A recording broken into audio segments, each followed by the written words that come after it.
हाँ हेलो। मैं आप लोगों के लिए हड़प्पा सभ्यता का नया चैप्टर लेकर के आया था, नया टॉपिक। आज से चैप्टर वाइज हर एक चैप्टर का वीवीआई पॉइंट और सबसे हैप्पी पॉइंट बताया जाएगा। आज हम लोग हड़प्पा सभ्यता के बारे में चर्चा करते हैं डिटेल से। तो देखिए, सबसे पहले हड़प्पा सभ्यता के बारे में चर्चा करने से पहले हिस्ट्री जो होता है, हिस्ट्री का पीछे का कहानी देखते हैं। ये जो देखिए, हिस्ट्री जो सबसे पहले स्टार्ट हुआ आज से 6 लाख वर्ष पूर्व से क्या हुआ, हिस्ट्री की प्रारंभ हुई। ठीक है, 6 लाख वर्ष पूर्व क्या हुआ, हिस्ट्री का क्या हुआ, उद्घाटन हुआ था। और विकिपीडिया इतिहास में जो है आज से 6 लाख वर्ष पूर्व से लेकर के अभी तक का इतिहास जो है निहित है। ठीक है, हम लोग जो पढ़ते हैं विकिपीडिया हिस्ट्री ही पढ़ते हैं। अब ये देखेंगे 6 लाख वर्ष पूर्व से लेकर के और 25,000 वर्ष पूर्व की जो अवधि थी, इस अवधि को क्या कहा गया, इस कालखंड को क्या कहा गया, तो कहा गया पूरा पाषाण काल। पूरा पाषाण काल। इस काल में बहुत सारे लोग जो है, मतलब इस काल को सबसे प्राचीन इतिहास का खंड माना जाता है, कालखंड माना जाता है। इसके बारे में मैंने एक दिन हिस्ट्री में चर्चा किया था आप लोगों के बीच। उसके बाद देखिए, पूरा इस काल के बाद 25,000 से 12,000 बीसी पूर्व का जो इतिहास है वो कहलाता है मध्य पाषाण काल। मध्य पाषाण काल। उसके बाद 12,000 से लेकर 7,000 बीसी जो है वो कहलाता है नव पाषाण काल। पाषाण काल। और 7,000 से लेकर 2500 बीसी ये कहलाता है नव पाषाण काल के बाद ताम्र पाषाण काल। ताम्र पाषाण काल। और 2500 बीसी से 1750 बीसी क्या कहलाता है, तो हड़प्पा सभ्यता। हड़प्पा सभ्यता। अब हम लोग का जो टॉपिक है हड़प्पा सभ्यता, या नहीं तो सिंधु घाटी सभ्यता। आज हम इस टॉपिक पे चलेंगे। अब यहाँ पे अपने लोग देखते हैं जो इन सभी वर्ष में क्या क्या हुआ था और क्या क्या खासियत था। तो उसके बारे में मैंने जो है ये सभी के बारे में जो है एक पिछले वाले वीडियो में डाला हुआ था। ठीक है, आप उसको जा करके देख सकते हैं।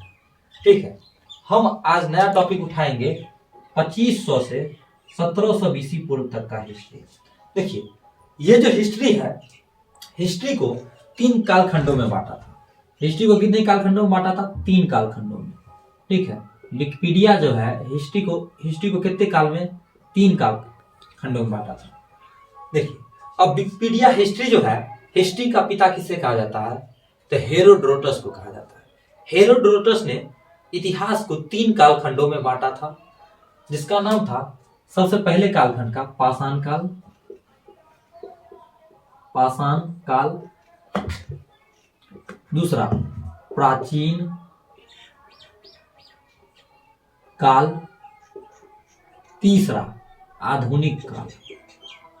आधुनिक काल। काल कहे या युग कहे, जो पाषाण काल, प्राचीन इतिहास, आधुनिक इतिहास। अब देखिए, ये जो पाषाण काल था ये कितना तक था, तो 6 लाख बीसी से कते, तो 25,000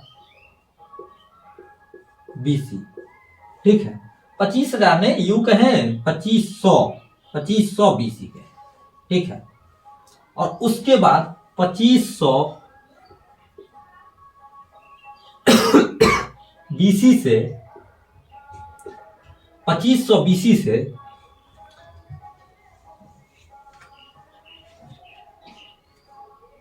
512 ईस्वी तक के इतिहास को क्या कहा गया? प्राचीन काल कहा गया। और 512 ईस्वी से 512 ईस्वी से 512 ईस्वी से अभी तक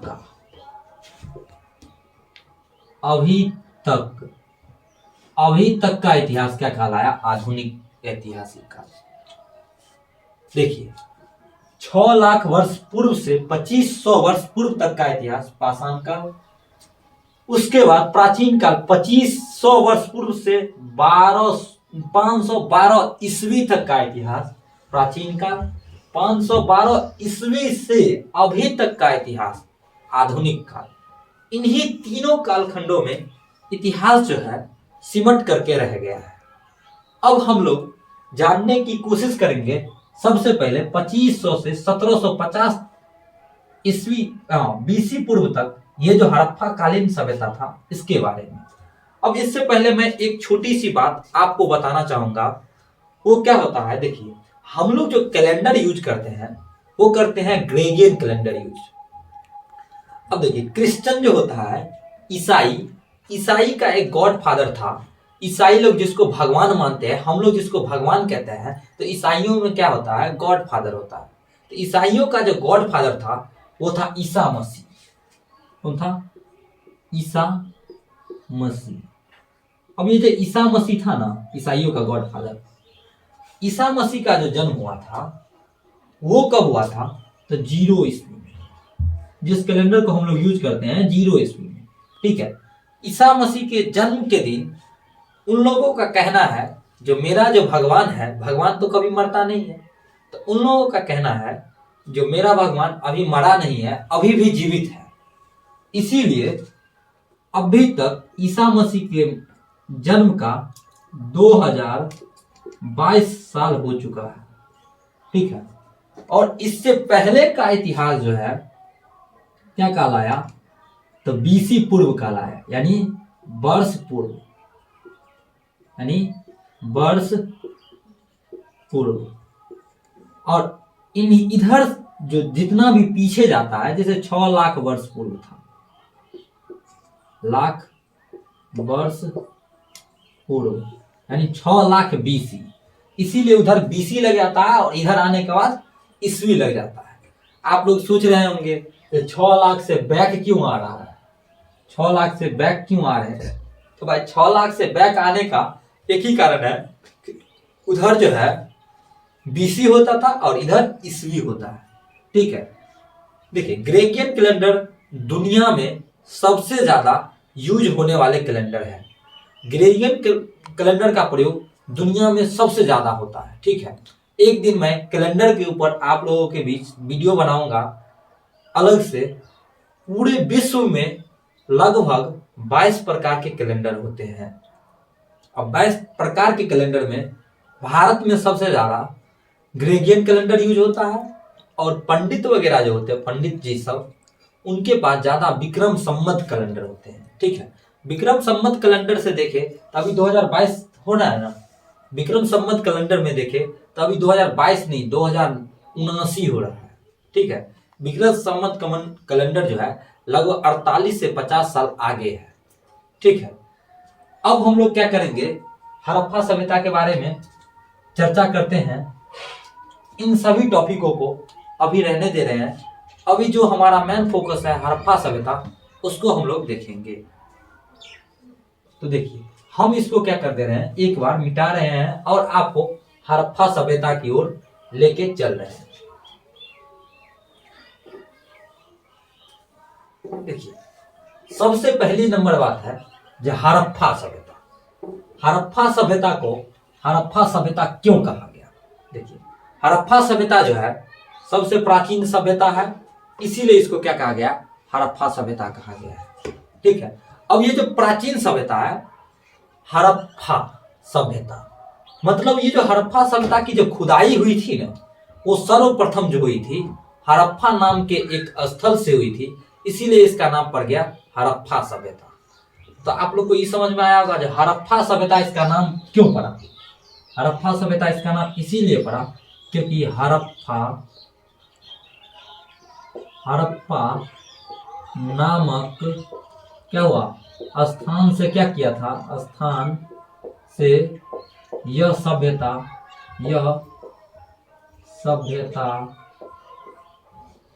की खुदाई की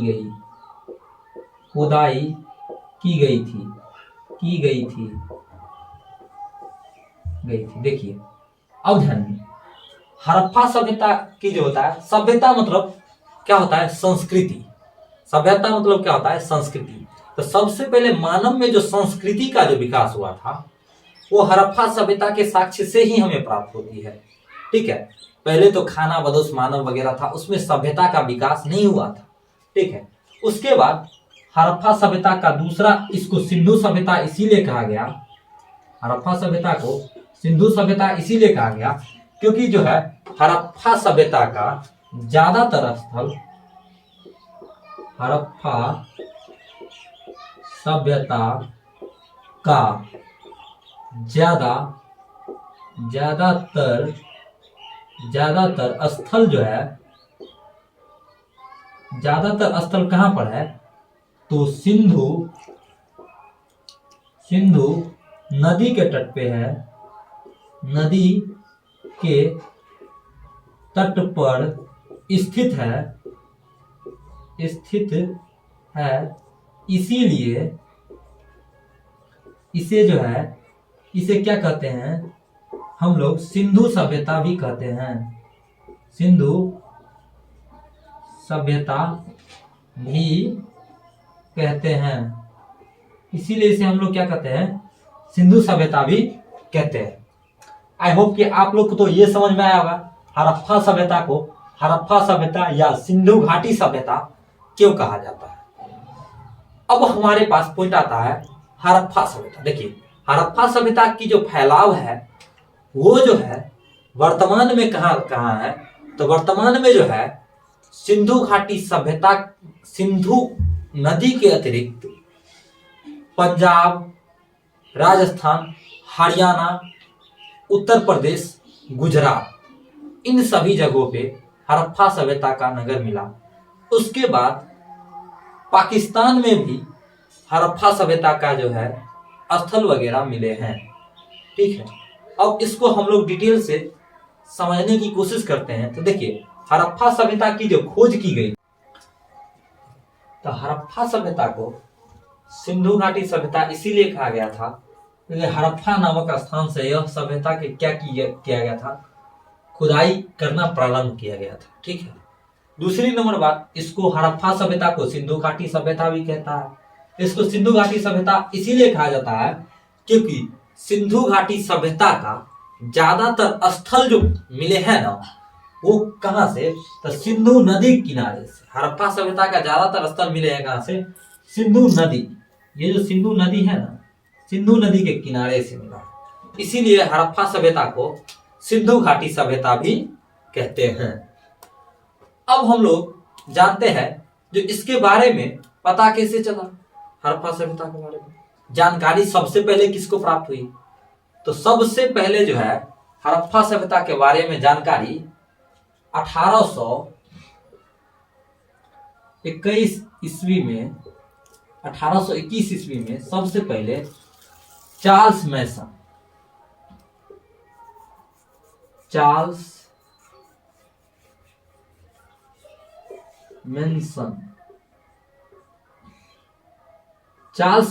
को क्या मिला था, इसके बारे में जानकारी मिला था। ठीक है,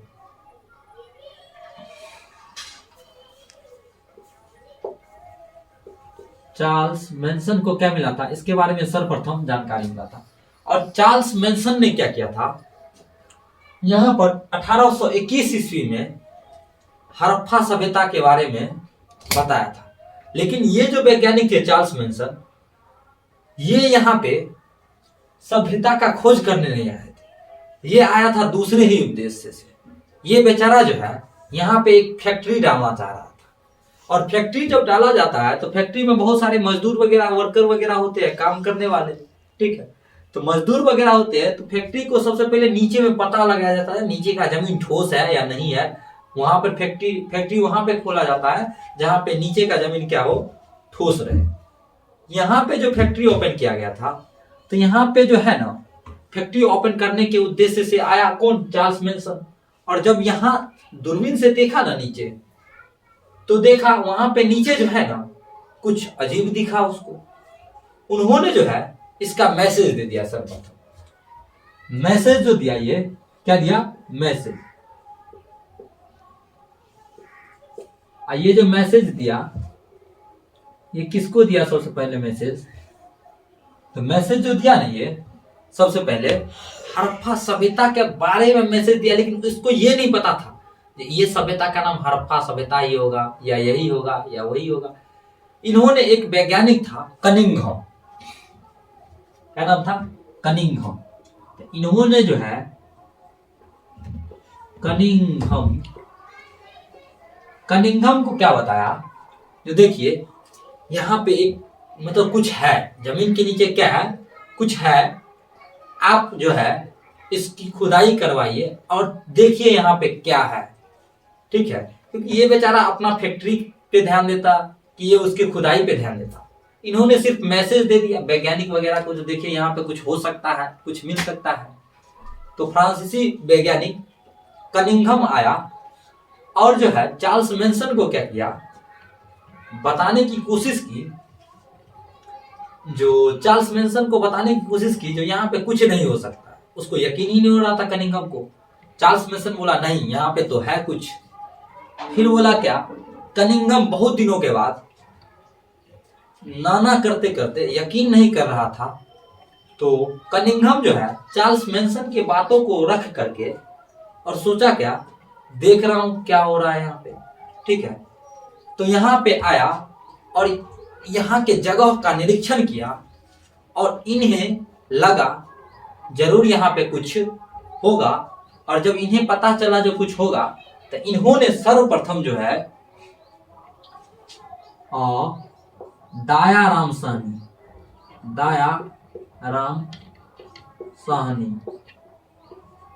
साहनी जो है, वहां पे एक मजदूर थे, उसको क्या बोला कनिंघम, जो यहाँ पे खुदाई करके देखिए क्या है।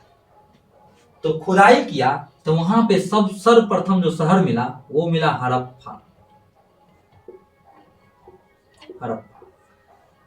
जिससे क्या हुआ, दयाराम साहनी जो है हड़प्पा सभ्यता का खोज करने का जो श्रेय प्राप्त हुआ, सर्वप्रथम किसको हो गया, दयाराम साहनी को हो गया। हड़प्पा सभ्यता का खोज का श्रेय सर्वप्रथम किसको प्राप्त हो गया, दयाराम साहनी को प्राप्त हो गया, ठीक है। आप लोगों से 12th में कभी कभी ऑब्जेक्टिव में पूछता है जो हड़प्पा सभ्यता का खोज सर्वप्रथम किसने किया, तो दयाराम साहनी। अब दयाराम साहनी जो हड़प्पा सभ्यता का खोज किया, ये स्थित जो था ये सिंधु नदी के किनारे स्थित था, नहीं सॉरी रावी नदी के किनारे स्थित था, सॉरी किस नदी के किनारे, तो ये रावी नदी के किनारे क्या था, स्थित था। हड़प्पा सभ्यता का जो ये शहर था हड़प्पा, ठीक है, तो ये रावी नदी के किनारे स्थित था। और जब सर्वप्रथम हड़प्पा शहर का खोज हुआ, इसीलिए इस सभ्यता का नाम हो गया हड़प्पा सभ्यता। इस शहर में थोड़ा आगे जब खुदाई करते गया तो आगे गया, आगे मिट्टी के अंदर गया, मिट्टी हटाते गया तो बहुत ज्यादा मिला और बहुत ज्यादा एक बहुत बड़ा शहर ही मिल गया। धीरे धीरे इस पे बहुत सारे वैज्ञानिकों का मंथन होने लगा और खोज और तेजी से बढ़ने लग गया। तो इन्होंने जो सर्वप्रथम खुदाई की थी 1921 ईस्वी में हड़प्पा की खुदाई की थी। उसके बाद ठीक एक वर्ष बाद 1922 ईस्वी में जो है 1922 ईस्वी में हड़प्पा से थोड़ा आगे निकल करके आया, एक बड़ा शहर मिला, जिस शहर का नाम था मोहनजोदड़ो।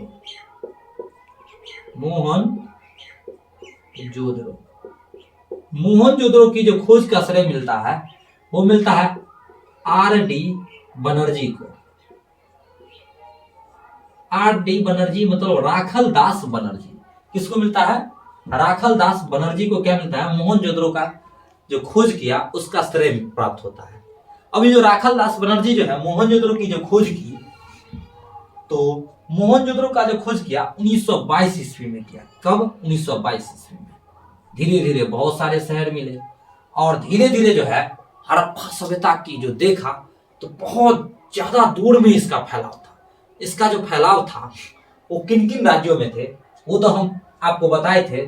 तो वो जो था सिंधु से लेकर के, सिंधु नदी के तट से लेकर के, सिंधु नदी के तट से लेकर के और राजस्थान, पंजाब, हरियाणा, गुजरात, उत्तर प्रदेश और उधर पाकिस्तान तक था। पाकिस्तान, इन सभी जगहों से क्या मिले? हड़प्पा के बहुत सारे स्थल प्राप्त हुए। हड़प्पा सभ्यता में वर्तमान में अभी तक कुल 350 स्थल के बारे में जानकारी प्राप्त हुई है। अभी वर्तमान देखिए, तो इन्हीं जगहों से जो है ये जो स्थान है 1 2 3 4 5 राज्य और 5-6 राज्यों को मिला करके जो है बहुत ज्यादा स्थल प्राप्त हुए और 350 स्थल के बारे में अभी तक जानकारी प्राप्त हो चुकी है। ठीक है, जिसमें से सबसे प्रमुख स्थल जो है वो कुछ स्थलें क्या है प्रमुख है, जिसके बारे में बोर्ड एग्जाम में हर एक साल 2 नंबर में क्वेश्चन पूछ ही देता है। जिसमें से 5-6 स्थल जो है प्रमुख है, उसके बारे में हम जानकारी प्राप्त करेंगे। हम क्या करते हैं, जगह की कमी की वजह से मैं इसको क्या कर दे रहा हूँ, मिटा दे रहा हूँ और यहाँ पे प्रमुख स्थलों के बारे में लिख दे रहा हूँ। तो देखिए प्रमुख स्थल जो है वो क्या क्या है, कहाँ कहाँ है। तो हड़प्पा सभ्यता के जो प्रमुख स्थल है वो है, सर्वप्रथम हड़प्पा के बारे में जान लेते हैं। हड़प्पा, देखिए हड़प्पा जो मिला, हड़प्पा वर्तमान में अभी कहाँ है? तो वर्तमान पाकिस्तान में है। वर्तमान कहाँ पर है? पाकिस्तान में एक जिला है, वहां पे क्या है? हड़प्पा है। ठीक है, जवाहर जिला टाइप में ऐसे ही कुछ है, वहां पर क्या है? पाकिस्तान में अभी सर्वप्रथम क्या है? हड़प्पा कहाँ पर स्थित है? वर्तमान में पाकिस्तान में। ठीक है, उसके बाद हड़प्पा के बाद मोहनजोदड़ो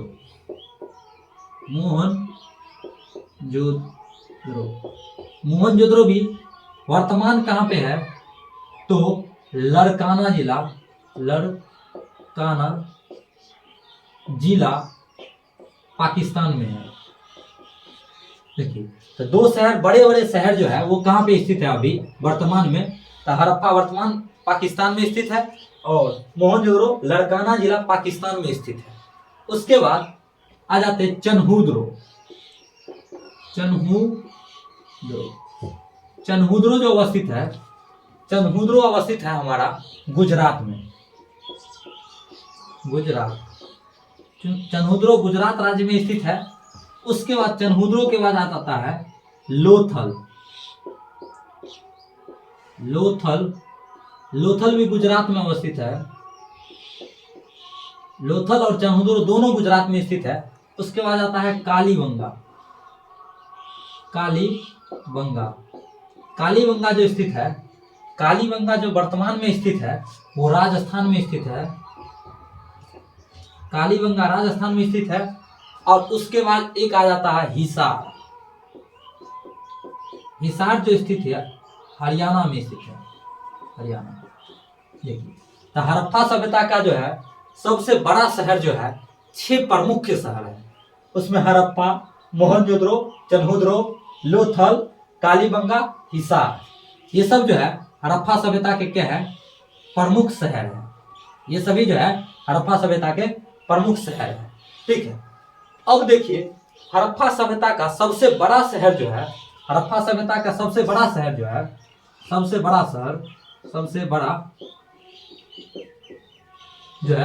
स्थल कौन था? तो मोहनजोदड़ो था, मोहनजोदड़ो। हड़प्पा सभ्यता का सबसे बड़ा स्थल क्या है? मोहनजोदड़ो है। उसके बाद मोहनजोदड़ो में जो है दो चीजें बहुत बड़ी बड़ी संख्या में थी। एक था स्नानागार, दूसरा अन्नागार। दो चीजें जो है सबसे बड़ी बड़ी संख्या में कहां पे मिली और सबसे ज्यादा और सबसे बड़ा बड़ा कहां मिला? तो मोहनजोदड़ो। ठीक है। हड़प्पा सभ्यता जो है शहरी सभ्यता था। इसके बारे में कैसे जानकारी प्राप्त होती है? वहां की रोड वगैरह जो थे बहुत बड़ी बड़ी थी। सड़क के किनारे नाला जो थी, नाला ढकी हुई थी। ठीक है। जिससे ये पता चलता है कि जो हड़प्पा सभ्यता जो है एक विकसित सभ्यता था। और कैसा था? तो शहर का शहरी सभ्यता था। ठीक है। हड़प्पा सभ्यता को एक आया, वो हड़प्पा सभ्यता को जॉन मार्शल नाम का व्यक्ति जो है कांस्ययुगीन सभ्यता का नाम दिया। हड़प्पा सभ्यता का जो है, हड़प्पा सभ्यता को कांस्ययुगीन सभ्यता कौन कहा? तो जॉन मार्शल कहा। कौन? John Marshall. तो हड़प्पा सभ्यता को, हड़प्पा को जो है, हड़प्पा को कांस्ययुगीन कौन कहा? युगीन सभ्यता, युगीन सभ्यता कौन कहा? तो जॉन मार्शल कहा था। के तो जॉन मार्शल,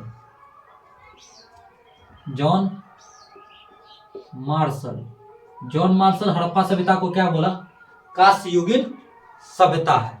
उसके बाद जॉन मार्शल के बाद जो है हड़प्पा सभ्यता में शहर वगैरह मिला। उसके बाद हड़प्पा सभ्यता में एक रेडियो की तरंगे, रेडियो का जो है कार्बन 14 विधि मिला। कार्बन 14 विधि। अब देखो हड़प्पा सभ्यता जो है इतनी पुरानी सभ्यता है, इसके बारे में कैसे हमको जानकारी मिला? तो ये कार्बन 14 विधि से। देखिए ये जो कार्बन 14 विधि है वो किसके अंदर पाया जाता है? तो मानव के शरीर के अंदर पाया जाता है। जो कि अभी से जो है उस कार्बन 14 विधि से जो पता लगाया जाता है, जो प्राचीन मानव में वो कार्बन 14 विधि पाया जाता था।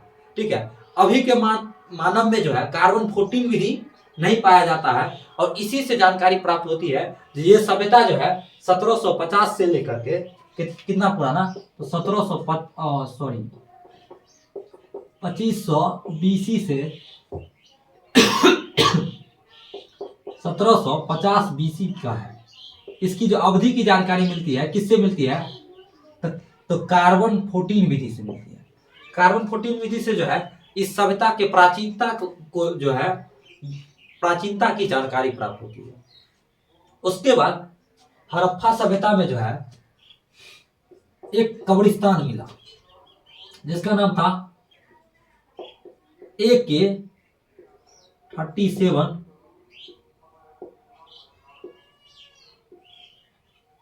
कब्रिस्तान। AK-37 कब्रिस्तान। ठीक है।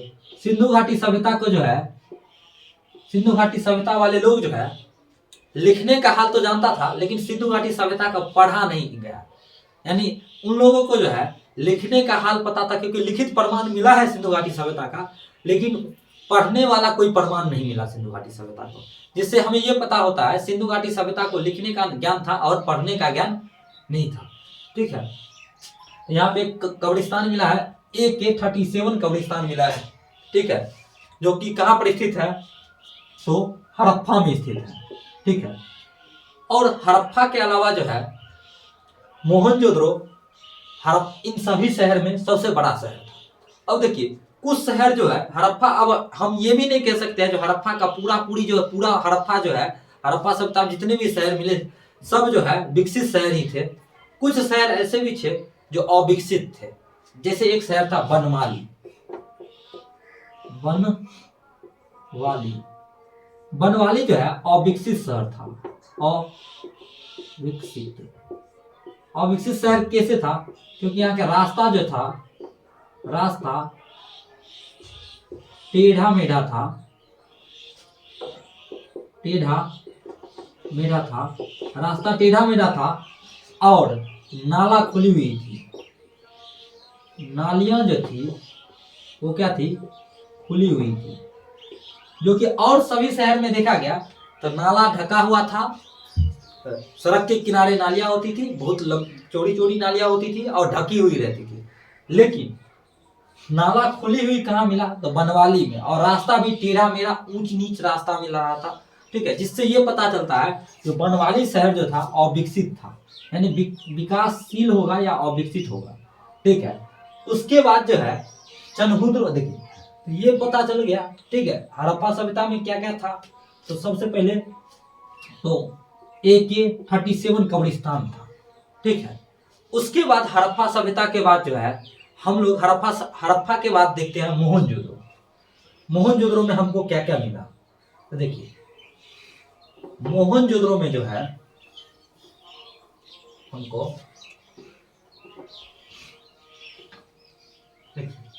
मोहनजोदड़ो है। अब एक एक शहर के बारे में देखिए। सबसे पहले हम देखते हैं मोहनजोदड़ो।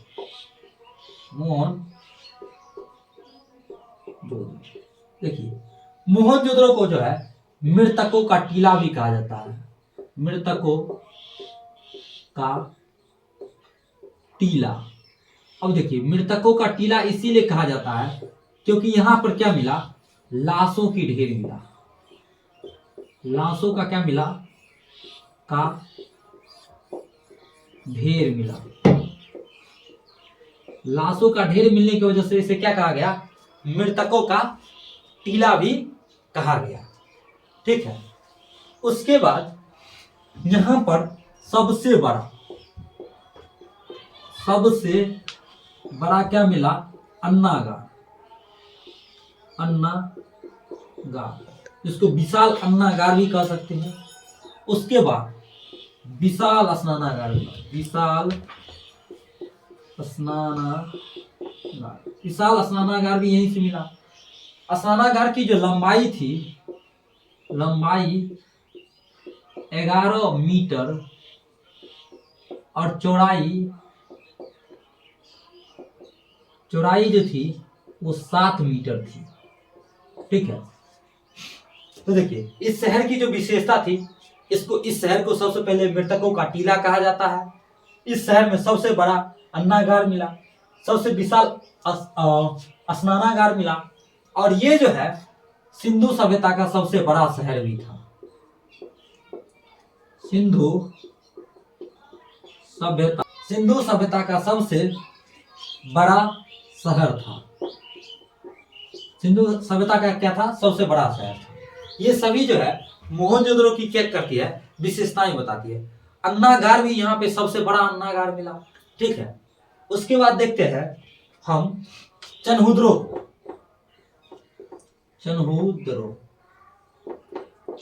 जो शहर था, ये चनहुद्रो शहर जो था ये कहां पर है, गुजरात में अवस्थित है। तो हम पहले ही बताए चनहुद्रो गुजरात में अवस्थित है। चनहुद्रो में क्या मिल रहा था, तो मृदभांड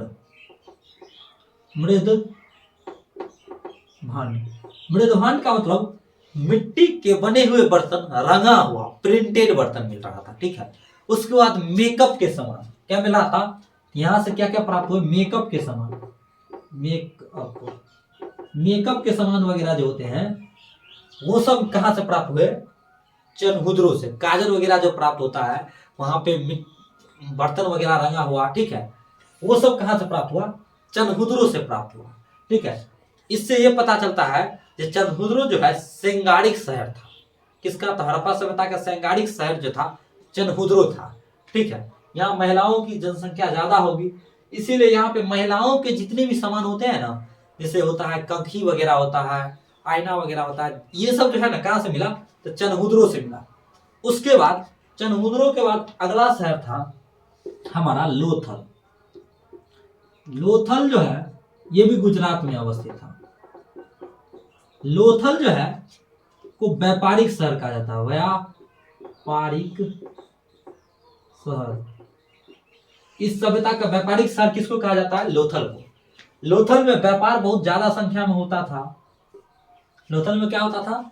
व्यापार बहुत ज्यादा संख्या में होता था। और यहाँ पे जो है सबसे बड़ा बंदरगाह मिला। बंदरगाह, यहाँ पे क्या मिला? बंदरगाह। लोथल जो है समुद्र के किनारे अवस्थित है, ठीक है। और यहाँ पर क्या मिला? बंदरगाह मिला, यानी सी पोर्ट, जहाज से दूसरे देशों के बीच जो है, इससे ये पता चलता है कि उस समय में भी हमारे देश के का व्यापार जो है दूसरे देशों से संबद्ध था गुजरात का। इसीलिए नहीं, गुजरात अभी भी व्यापारिक शहर है, तो भाई पहले से ही था, ठीक है। तो बंदरगाह भी यहाँ पे लोथल में बड़ा मिला और व्यापारिक शहर इसको कहा गया। लोथल में जो है घर के दरवाजे जो है, घर का दरवाजा कहां पर? तो सड़क पर सीधे नहीं ओपन होता था। और क्या होता था? घर का दरवाजा जो है यानी सड़क पर सीधे नहीं ओपन होता था। सड़क पर जो है घर का दरवाजा नहीं, सीधी ओर होता था, सड़क के साइड में होता था। आप लोग मार्केट जाएंगे तो जैसे गली टाइप में बनाया रहता है, लेकिन लोथल में बहुत चौड़ा दरवाजा था घर का, और एकदम घर का दरवाजा जो है सीधे ओर खुलता था, रोड की ओर। रोड की तरफ खुलने से ये पता चलता है जो कोई बड़ी बड़ी गाड़ियां जैसे होती है, ट्रक वगैरह होती है, वो सीधे आकर के सीधे फैक्ट्री में लेके चला जाता है। इसीलिए रोड के ओर दरवाजा उसी का खुलता है जो फैक्ट्री वगैरह होता है। वैसे घर वगैरह देखोगे शहर सब का घर तो गली वगैरह में खुलता है, क्योंकि बच्चे लोग हैं, अब बच्चे लोग दौड़ते दौड़ते रोड पे निकल जाएगा, गाड़ी आएगा ठोक देगा। इसीलिए जो है दरवाजा जो है घर के दूसरे साइड से खुलता है। लेकिन वहां जो है लोथल एक ऐसा शहर मिला था, यहाँ पे दरवाजा बाहर की ओर खुल रहा था, ठीक है, जिससे ये पता चलता है जो व्यापारिक शहर था वहां पे फैक्ट्री वगैरह होगी, है कि नहीं। उसके बाद लोथल के बाद हम लोग देखते हैं कालीबंगा। कालीबंगा, अब देखिए कालीबंगा जो है ये कहां पर स्थित था? तो राजस्थान में। कालीबंगा कहां स्थित है? राजस्थान में स्थित है। यहां पे क्या मिला? तो मिट्टी के हल मिले, मिट्टी के हल तथा मिट्टी के क्या मिला? पहिया, मिट्टी का पहिया, या यूं कहो मिट्टी के और जितने भी बर्तन बनते हैं मिट्टी के बर्तन वगैरह बनने, या खेती का प्रमाण कहां से मिला? तो यहीं से मिला। किस चीज का? यूं कहें जो खेती का प्रमाण जो मिला, खेती का प्रमाण भी कहां से मिला? तो कालीबंगा से मिला। यानी राजस्थान से भी हमें क्या मिला? तो हल का प्रमाण, मिट्टी का प्रमाण और खेती का जो प्रमाण मिला वो जो कहां से मिला? तो कालीबंगा से मिला। इन सभी में ऑब्जेक्टिव टाइप क्वेश्चन बहुत सारे बनते हैं, ठीक है।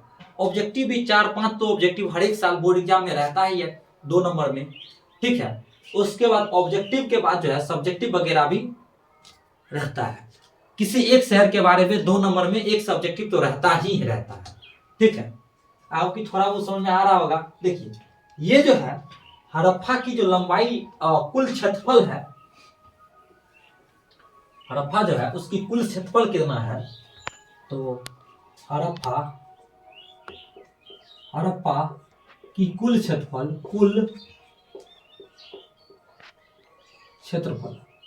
हड़प्पा का जो कुल क्षेत्रफल है वो है 12,99,600 किलोमीटर। हड़प्पा का जो कुल क्षेत्रफल है क्या है? वर्ग 12,996 वर्ग किलोमीटर, ठीक है। ध्यान दीजिए, तो इतनी दूर में इसके क्षेत्रफल का क्या है? फैलाव है हड़प्पा का। उसके बाद जो है इसको लगभग 13 लाख वर्ग किलोमीटर कह सकते हैं, किलोमीटर लगभग 13 लाख हो ही जा रहा है। 12,99,600 मतलब 13 लाख तो हो ही जाएगा, है कि नहीं। हड़प्पा सभ्यता में जो है देवी देवताओं को देखते हैं, ठीक है। तो हड़प्पा सभ्यता की जो देवी देवताएं थी तो वो लोग क्या करते थे? देवता जो था इन लोगों का तो पशुपति था। पशुपति शिव की मूर्ति प्राप्त हुआ। पशुपति यानी शंकर भगवान, शंकर जी का पूजा उस समय भी होता था। पशुपति शिव की मूर्ति, यानी पशुपति यानी जानवरों का पति, पशुपति, ठीक है। पशुपति भगवान का मूर्ति मिलता है। और यहाँ पर जो है ये हड़प्पा सभ्यता पितृ संतात्मक और मातु संतात्मक भी था, क्योंकि यहाँ पर जो है मातु देवी की मूर्ति भी प्राप्त हुआ। किस चीज का? तो पशुपति शिव और मातु देवी की भी मूर्ति प्राप्त हुई। इस सभ्यता में जो है जानवर में पर्वत वगैरह प्राकृतिक वगैरह का भी पूजा किया जाता था, ठीक है। इस सभ्यता में जानवर में बैल को लोग सभ्य जानवर मानते थे। बैल को पूजता था, ठीक है। बैल, घोड़ा, भैंस, उसके बाद ऊंट, बैल, घोड़ा, भैंस, ऊंट, उसके बाद जो है और उसके बाद इसी टाइप के जो है पशुओं को लोग क्या करते थे? पालते थे, ठीक है। और जो है यहाँ इस सभ्यता में गाय को नहीं पालते थे। गाय का पालन जो होता था नहीं होता था, ठीक है। भेड़िया पालते थे। ये लोग जो है भेड़िया को क्या करता था? पालता था, लेकिन गाय का नहीं पोसता था, गाय को नहीं पोसता था। इन लोग का बैल जो होता था, बसा जिसको कहते हैं अपने लोग, बैल को ये लोग भगवान मानता था, बैल की पूजा करता था, ठीक है। तो हड़प्पा सभ्यता की संस्कृति के बारे में आपको पता चल गया होगा, आई होप की। उसके बाद देखिए यहाँ की संस्कृति देख लिए। अब यहाँ का प्रशासन जो था, प्रशासन भी यहाँ का बहुत हैवी था, ठीक है। प्रशासन हैवी में यहाँ जो है प्रशासन में क्या हुआ था? तो यहाँ पे नगर के चारों ओर क्या बना हुआ था? तो दुर्ग बना हुआ था। क्या बना था? नगर के चारों ओर क्या बना हुआ था? दुर्ग स्थित था, दुर्ग स्थित था। यानी शहर जो था, शहर के चारों ओर क्या बना था? दुर्ग बना हुआ था। बड़ी बड़ी दीवारें बनी हुई थी चारों ओर। और क्या बना हुआ था? ये दुर्ग जो होता है ये स्थल टाइप में होता है और चारों ओर से घेरा हुआ शहर रहता है, ठीक है। वैसे चारों ओर से क्या होता है? इसकी सीमा जो है चारों ओर से घेरी हुई थी और इसका मुख्य एक द्वार बनाया गया था। चारों तरफ से एक एक द्वार बनाया गया था, जो निकलने के लिए, जो बाहरी आक्रमण किधर से भी हो तो हमारा क्या हो जाएगा? द्वार को बंद कर दिया जाएगा चारों तरफ से। जैसे आप लोग रावण के लंका रामायण में देखे होंगे, चारों तरफ से फाटक लगा हुआ था और सभी फाटक पे क्या किए? पहरादारी दे दिए रावण अपने महान महान सैनिकों को, है कि नहीं? उसी टाइप में इस शहर का भी स्ट्रेटजी था, ठीक है। आई होप कि आप लोग को हल्का फुल्का हड़प्पा सभ्यता के बारे में समझ में आया होगा। हड़प्पा सभ्यता जो है बस इतना ही है, इसको आप लोग डिटेल से समझ सकते हैं, ठीक है। जय हिंद। अगले वीडियो में हम अगला चैप्टर देखेंगे।